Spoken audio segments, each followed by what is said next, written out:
Faire une remarque sur le travail d'un collègue est un exercice difficile pour tout manager qui ne maîtrise pas le français et ses subtilités. Si vous êtes trop direct, vous passez pour quelqu'un de sévère. Et si vous tournez autour du pot, c'est-à-dire que si vous n'allez pas droit au but et que vous ne dites pas clairement les choses, votre message n'est pas entendu. Aujourd'hui, je vous donne 5 formules diplomatiques pour dire les choses clairement et garder votre équipe motivée. Première situation, vous trouvez que le travail de votre collaborateur n'est pas assez bien, que son travail manque de qualité. Ce qu'il ne faut pas dire, c'est « ce travail n'est pas bien, il faut que tu recommences, ce n'est pas ce que j'attends ». Ou pire, dire « j'ai dû refaire ce travail à ta place car rien n'allait ». Alors là, dans ce dernier cas, vous ne responsabilisez pas votre collaborateur. Responsabiliser, ça veut dire rendre responsable de façon positive. J'ai des responsabilités, c'est quelque chose de bien. Et un collaborateur, ça désigne une personne de votre équipe, une personne dont vous êtes le manager.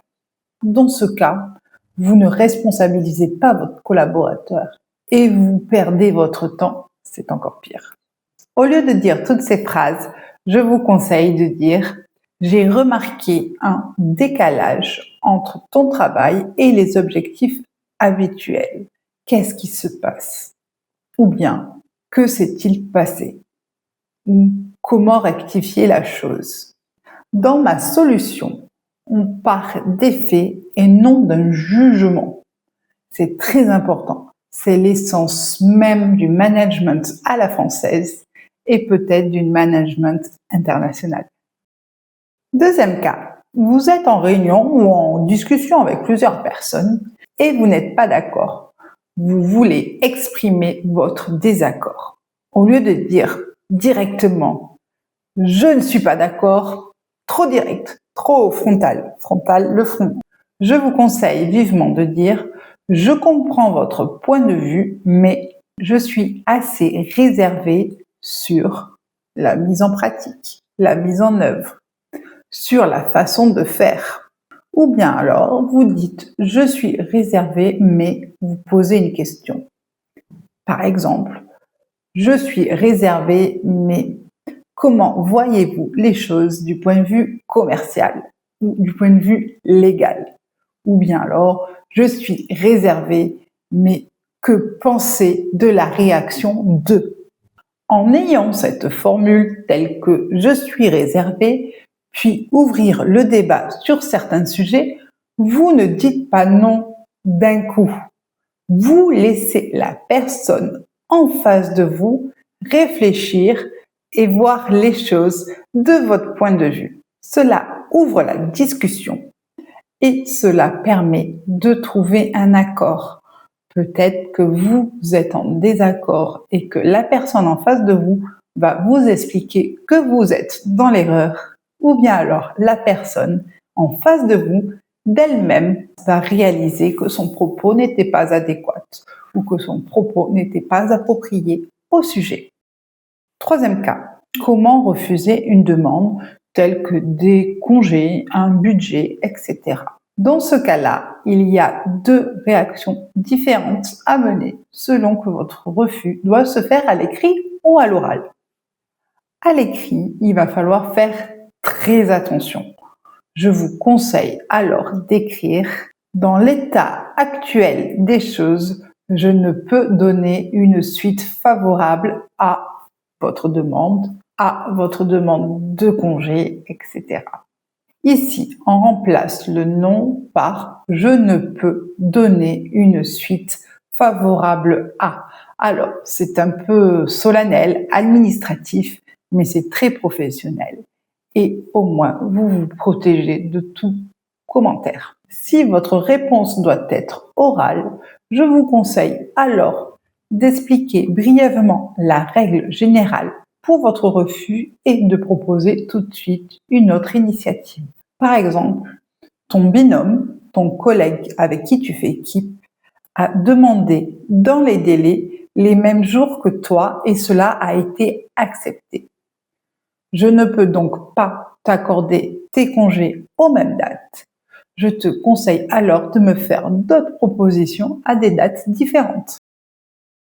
Comment communiquer en français lorsque nous devons demander à une personne un changement de comportement car son comportement est néfaste, négatif pour l'entreprise ou pour ses collègues? La phrase idéale est de dire concrètement les faits et de rajouter « J'aimerais que cela ne se reproduise plus. Comment procéder ?» Ou bien alors « Que proposes-tu ?»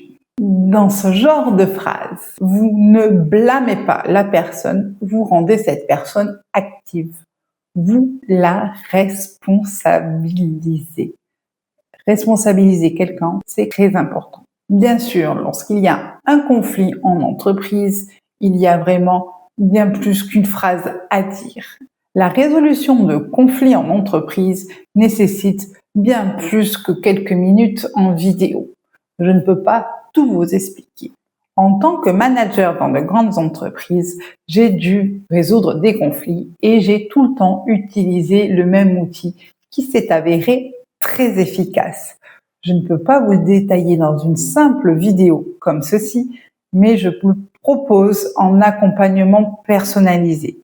Si vous avez vraiment besoin d'avoir des informations sur la résolution de conflits, je vous propose de me contacter sur LinkedIn. Je vous mets quelque part autour de cette vidéo, je pense que c'est en description, mes coordonnées, mon lien LinkedIn et nous pouvons en discuter. Si vous n'avez pas LinkedIn, sachez que je vais bientôt proposer des accompagnements personnalisés. Quand je tourne cette vidéo, on est fin janvier 2026. Mettez-moi juste en commentaire conseils personnalisés et je vous donnerai le lien pour me contacter. Croyez-moi, avec les outils que j'ai utilisés, ma résolution de conflit a toujours réussi. Je sais ô combien il peut être difficile pour un manager de gérer ce genre de choses et tous les managers n'ont pas forcément eu l'enseignement, les outils nécessaires pour gérer une équipe au quotidien. Autre cas difficile pour sa communication, c'est mettre fin à une conversation qui tourne en rond.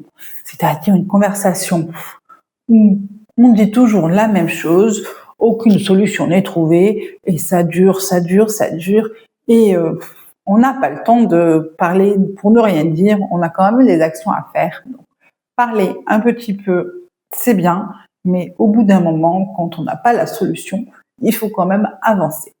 Pour mettre fin à cette situation, je vous conseille de dire « Je vous propose d'en rester là, nous en reparlerons quand nous aurons les chiffres, la réponse du client ou tout autre événement qui mettrait fin à la conversation. » Reprendre le contrôle de son temps est une marque de leadership en entreprise. À notre époque, tout va vite et en plus avec l'IA qui arrive, tout va encore plus s'accélérer. Il faut concentrer son énergie au bon endroit, au bon moment. Un bon manager doit faire attention à ce qu'il dit, mais surtout à sa façon de le dire. En ce monde où la communication est essentielle, les choix des mots est primordial. Si vous souhaitez avoir plus d'astuces en management en langue française, je vous conseille de suivre cette chaîne ou de me suivre sur LinkedIn ou de télécharger mon guide gratuit sur 15 erreurs de français professionnel. Je vous mets encore le lien en description. Je vous souhaite une bonne journée, un bon apprentissage du français et une bonne gestion de vos équipes.